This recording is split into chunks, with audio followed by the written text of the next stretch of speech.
Sebelumnya, Assalamualaikum warahmatullahi wabarakatuh. Salam, Om Swastiastu, Namo Buddhaya, Salam Kebajikan.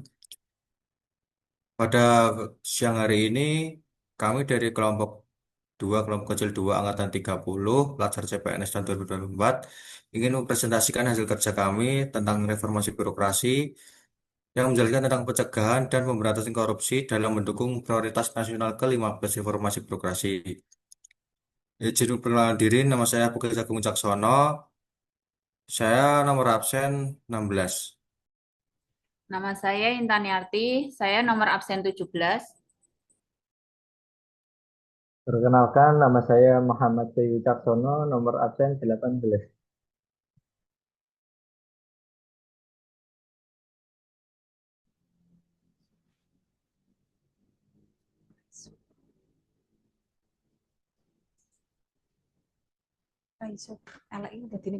Perkenalkan, nama saya Rizka Putri Nugroho, nomor absen 19.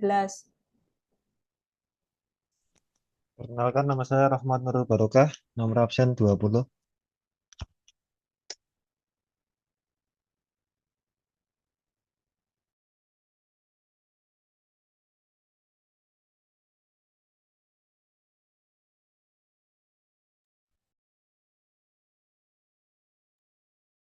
Pada kesempatan siang hari ini kita akan membahas tentang korupsi.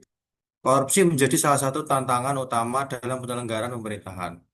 Praktik korupsi dapat menurunkan kepercayaan masyarakat terhadap pelayanan publik. Reformasi birokrasi hadir untuk menciptakan tata kelola pemerintah yang bersih, efektif, dan transparan.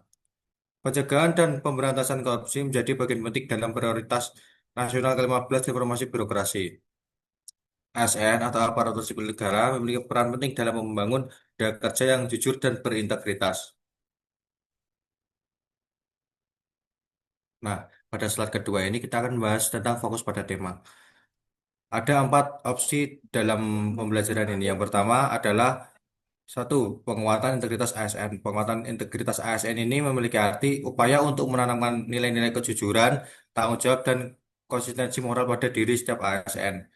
Yang kedua, transparansi pelayanan publik. Transparansi pelayanan publik ini memiliki arti penyelenggaraan layanan pemerintah yang bersifat terbuka dan mudah diakses untuk semua orang. Yang ketiga, pengawasan internal. Pengawasan internal efektif ini berupaya untuk mendeteksi masalah sejak dini dan memastikan kepatuhan dan mencegah penyimpangan-penyimpangan. Yang keempat, penerapan sistem digital dan akuntabel. Penerapan sistem digital dan akuntabel ini berupaya untuk memastikan setiap keputusan pengelola sumber daya dan layanan agar dapat diacak.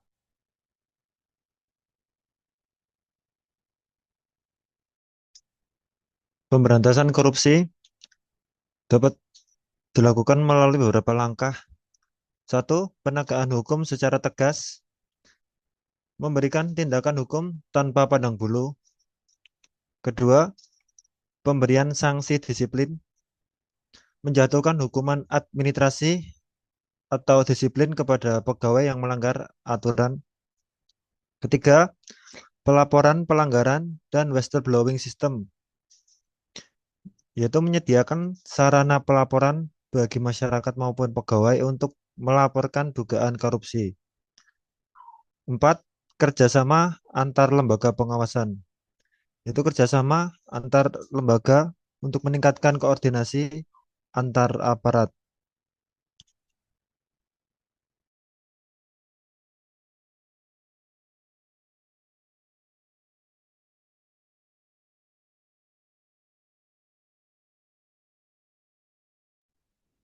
Selanjutnya, ada faktor penyebab korupsi. Yang pertama, rendahnya integritas dan moralitas. Terjadi ketika seseorang tidak menjunjung tinggi nilai kejujuran, tanggung jawab, dan etika dalam menjalankan tugas.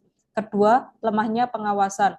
Hal ini terjadi karena kurangnya kontrol dari atasan, lemahnya sistem audit, atau tidak adanya evaluasi yang tegas. Ketiga, penyalahgunaan wewenang. Terjadi ketika seseorang menggunakan jabatan atau kekuasaan untuk kepentingan pribadi atau kelompok. Keempat, kurangnya transparansi pelayanan. Kurangnya transparansi membuat proses pelayanan publik tidak terbuka. Kelima, budaya gratifikasi dan nepotisme. Budaya gratifikasi muncul ketika pemberian hadiah, uang, atau fasilitas dianggap hal biasa untuk memperoleh kemudahan pelayanan atau jabatan.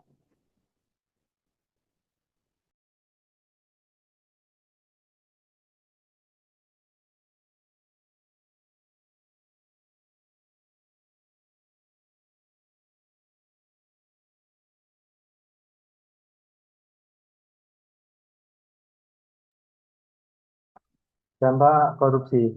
Dampak korupsi ada 4. Pertama, jelas kerugian keuangan negara. Uang negara yang seharusnya dipakai untuk pembangunan hilang atau disalahgunakan. Yang kedua, menurunnya kualitas pelayanan publik. Korupsi menyebabkan menurunnya pelayanan publik karena anggaran dan fasilitas yang seharusnya untuk masyarakat disalahgunakan. Ketiga, hilangnya kepercayaan masyarakat kepada pemerintah dan lembaga hukum. Bahkan sampai muncul sikap apatis terhadap aturan politik. Yang terakhir, terhambatnya pembangunan nasional. Proyek, jalan, sekolah, rumah sakit, dan infrastruktur sering berkualitas buruk karena anggarannya dikorupsi. Lanjut ke pencegahan dan pemberantasan korupsi. Untuk pencegahannya, yang pertama, menerapkan nilai ASN berakhlak. Kedua, digitalisasi pelayanan publik. Ketiga, menguatkan pengawasan internal. Keempat, edukasi anti korupsi kepada aparatur sipil negara. Yang terakhir, transparansi pengelola anggaran.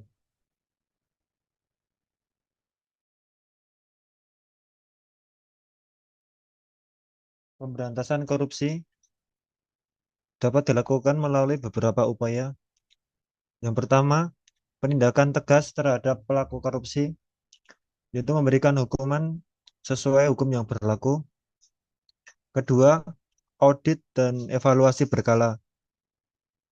Dilakukan pemeriksaan rutin terhadap kegiatan dan penggunaan anggaran. Ketiga, pelaporan gratifikasi. Mendorong pegawai melakukan setiap pemberian atau hadiah yang berpotensi menimbulkan konflik berkepentingan untuk dilaporkan. Keempat, optimalisasi peran APIP dan aparat penegak hukum, yaitu memperkuat pengawasan dan penegakan hukum.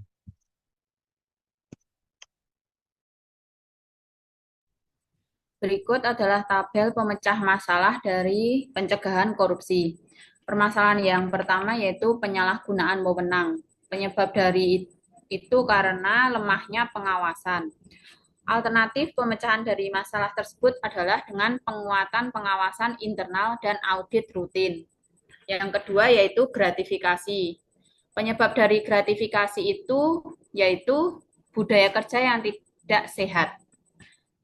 Alternatif pemecahan dari gratifikasi yaitu dengan sosialisasi anti gratifikasi dan penegakan disiplin. Yang ketiga yaitu pelayanan yang tidak transparan.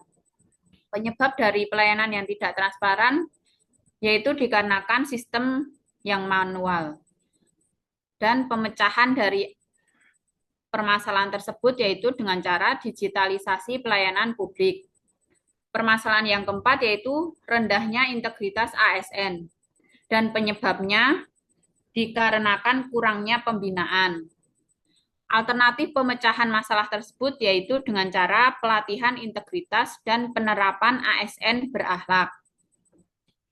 Selanjutnya yang terakhir yang kelima yaitu kurangnya pelaporan pelanggaran.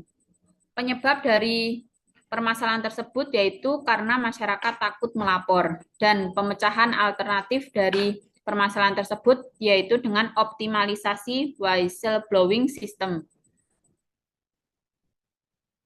Peran ASN dalam pencegahan korupsi ada 4. Yang pertama yaitu menjadi teladan dalam integritas dan kedisiplinan. Yang kedua, menolak segala bentuk gratifikasi. Yang ketiga, menjalankan tugas sesuai aturan. Dan yang terakhir, yaitu dengan mendukung budaya kerja bersih dan profesional. Yang terakhir ada kesimpulan. Kesimpulan pertama adalah pencegahan dan pemberantasan korupsi merupakan bagian penting dari reformasi birokrasi. Kedua, ASN memiliki peran strategis dalam menciptakan pemerintahan yang bersih dan bebas korupsi. Ketiga, implementasi nilai berakhlak, pengawasan yang kuat, serta transparansi pelayanan menjadi langkah penting dalam mencegah korupsi. Keempat, dengan komitmen bersama, reformasi birokrasi dapat menciptakan pelayanan publik yang profesional dan terpercaya. Cukup sekian presentasi dari kelompok kami tentang reformasi birokrasi khususnya dalam topik korupsi. Bila ada salah kata, mohon maaf, mohon dimaafkan. Wabillahi taufiq wal hidayah. Wassalamualaikum warahmatullahi wabarakatuh.